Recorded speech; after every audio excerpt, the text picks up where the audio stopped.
So, Greg, do you come from a long line of trombonists? No, in actual fact, I don't.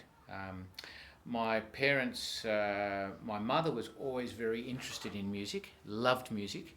She introduced me to the classics, and she unfortunately never had the chance to learn because she grew up in the Netherlands.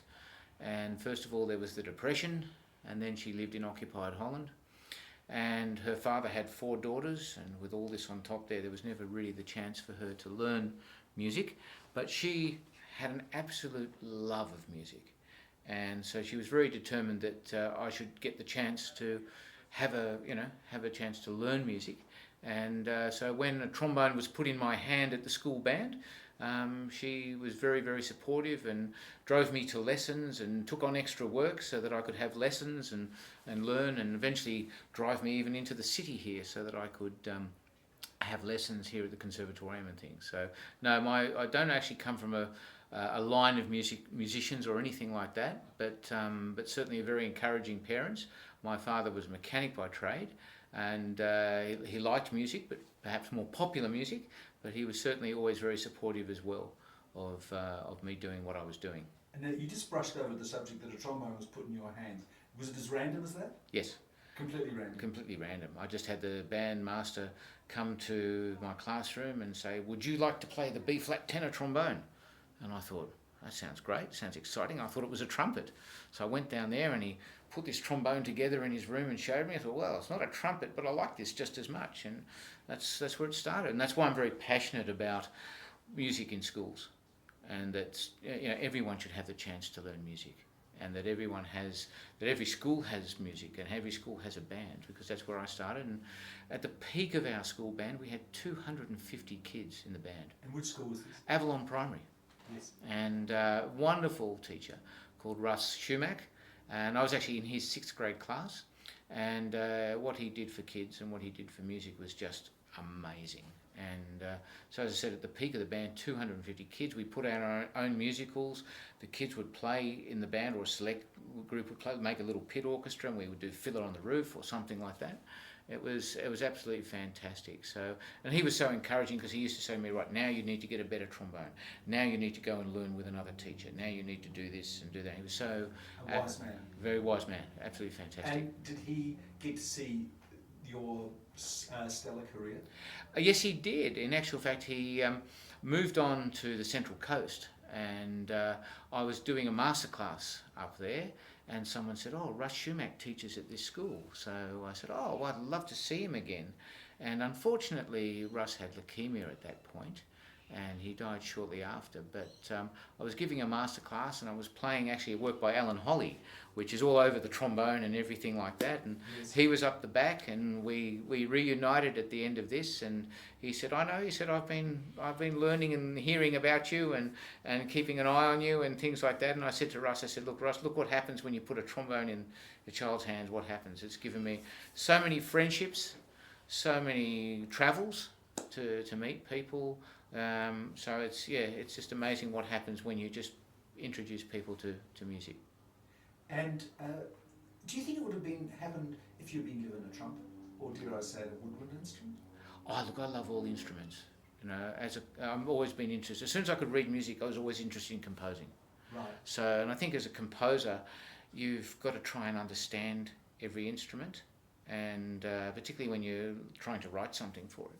So look, I love every instrument. So I would like to think that, yes, I would have done something in music. Yeah, Yes, interesting.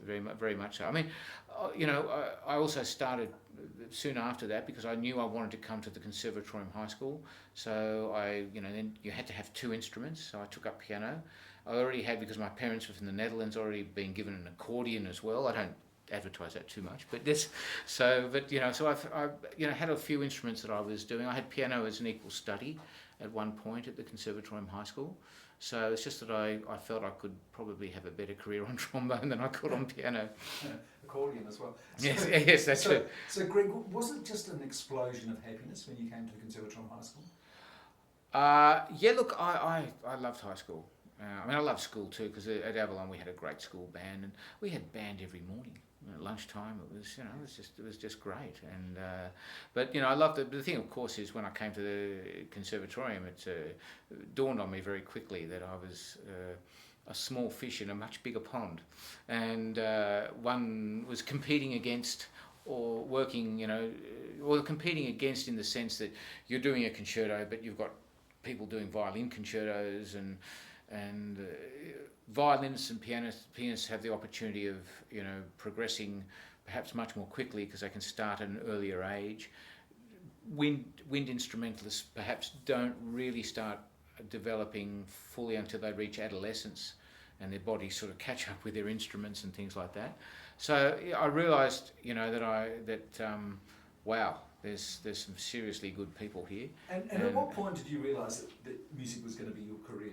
Well, actually, when I was 10, I was still at primary school. I knew I wanted a career playing in an orchestra. Right. And so, and that's why I think my adolescent years were really very happy, and I didn't sort of have the angst and things that a lot of perhaps teenagers go through, because I had a focus. I knew what I wanted to do. I knew I wanted to have a career playing in an orchestra. And were you one of those lucky students, sometimes rare, who enjoyed practicing? Yeah, I do enjoy practice. I want to play. I actually play every day. One way or another, I'm playing. That's something I feel I need to do anyway. So it's not a chore for me to do. So I do enjoy practicing, and I had, my first teacher was a wonderful German teacher locally in Mona Vale, called Heinz Appler, and he had worked in Hamburg and he had worked in New Zealand, and he was retired but was teaching. And it was only years later that I fully appreciated a lot of his wisdom. And then I came to the Conservatorium and learned from Jeff Bailey, and that was fantastic. Unfortunately, Jeff died suddenly, and then after that I got Arthur Hubbard as my teacher, and we stayed lifelong friends. Yes. And Arthur unfortunately passed away a few years ago. But even when I was in the orchestra, and I'd visit Arthur at his house, I'd have a new mouthpiece to try, I'd have this or that. Arthur was always interested to hear this or run this by him or do that. So I maintained a friendship and a playing relationship with Arthur for many, many years. And you were playing in Sydney Youth Orchestra? Yes, I was in Sydney Youth Orchestra, Australian Youth Orchestra, Conservatorium Orchestra. We went to China. I was in the high school at that stage, but I managed to get into the Conservatorium Orchestra. We went to Guangzhou in Hong Kong and gave concerts. Yes. So. And the progression from the high school, what happened next week? Well, I loved high school, and I did a diploma called ASCM, and that was something that was open at that stage to high school students, or not every high school student, but the majority of the class did ASCM with Warren Thompson when we had an extension studies department here, and that involved workshops, it involved extra harmony classes and things like that, and culminated in a public recital at the end of year 12. So I did that, and I really felt that I benefited immensely from doing that. But I got to thinking, well, I've been at the Conservatorium for 6 years, and I'm looking at another 4 years doing BMUS. Nothing against BMUS, but I thought another 4 years, I want to play. So I took up the opportunity, auditioned for and took up the opportunity to be in the ABC Sinfonia, or training orchestra as it was in those days. And that was a full-time youth type orchestra run by the ABC. And who was conducting that? In my time, it was Wilf Lehman was conducting that with various guest conductors that came along, and so we would rehearse during the day and work through various repertoires. We'd do occasional concerts and also occasional recordings, and then we would also, the proviso of that was that we were paid a scholarship, and the idea was that we also would maintain lessons with a recognised teacher. And of course that was for me very easy to do with coming here to see Arthur at the con and things like that. So yeah, so I did that and started to freelance. I started to play a little bit with the opera, the odd gig here and there, a lot of big band. I really enjoyed playing big band. And after a couple of years of that, I thought, okay, I think I need to go back to the con full time and really polish my skills even further. And so I started what was then called DSM. And while I was doing the DSM course, and I was very happy, I had the opportunity to audition for the Opera Australia Orchestra, and I was given a trial, and I've stayed there ever since. Amazing. And for you, the highlights for playing in the opera, you've been there for such a long time. Look, there's been Lots of highlights, of highlights. It's, you know, having the chance to work, just be a small part of an opera with Joan Sutherland when she was there, when she was singing, working with Richard Bonning. The two of them together were just amazing, and being there for her last night was just, there were people camping out before her last performance. They were sleeping under the stairs at the Opera House, you know, just to get a ticket to hear Joan Sutherland for the last time, and things like that. You know, we've had some tremendous, you know, conductors, you know, over those years, and some tremendous performances, fantastic performances of, you know, Turandot, and Lohengrin was one of the pieces I had on in my trial to play. So, you know, it's really just absolutely fantastic variety of conductors that I've worked with and things like that. As I say, there are times, sometimes it's, the orchestra works very, very hard, and sometimes it can be a little bit overwhelming. There's the sheer amount of calls and performances and things like that. But at the end of the day, I've been very proud to be a member of the orchestra. That's good. And you had such a positive experience as a young student. You are such a dedicated teacher yourself now, and I bet you couldn't imagine not teaching. I love teaching, you know, and I do want to give back to the next generation of players. And as I say, particularly here at the Conservatroium, because I came to the high school and I'm teaching so many high school students. And it's very interesting because I can sometimes say, no, you can't do that. I tried that. It doesn't work. This sort of stuff. So, and it's very interesting. My name's on the board of former students when we celebrated 100 years of the high school, and one or two students have said to me, "Is that a relative of yours?" No, it's actually me. So no, I do love teaching, and it's great to see a student develop over a semester, over the year. That their high range is more secure, or their sound is better, or they're playing this piece better, or something like that. Yeah, so it's great. And apart from teaching and apart from playing in the opera, you are also very dedicated to extending the trombone repertoire. That's right. Well, it all comes back to my time here at the Conservatorium, because I have a number of friends who are composers. I'm also very interested in composition, and we had a situation when I was a student here. We had extension studies, level exams, and it was always an Australian piece should be included wherever possible. But for trombone, it was very hard to find an appropriate Australian piece to do.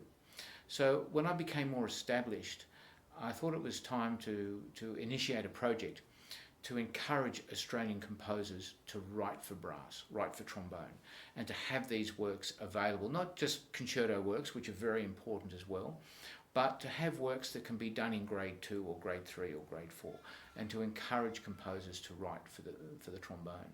So it's been a real labour of love. I've had some fantastic pieces.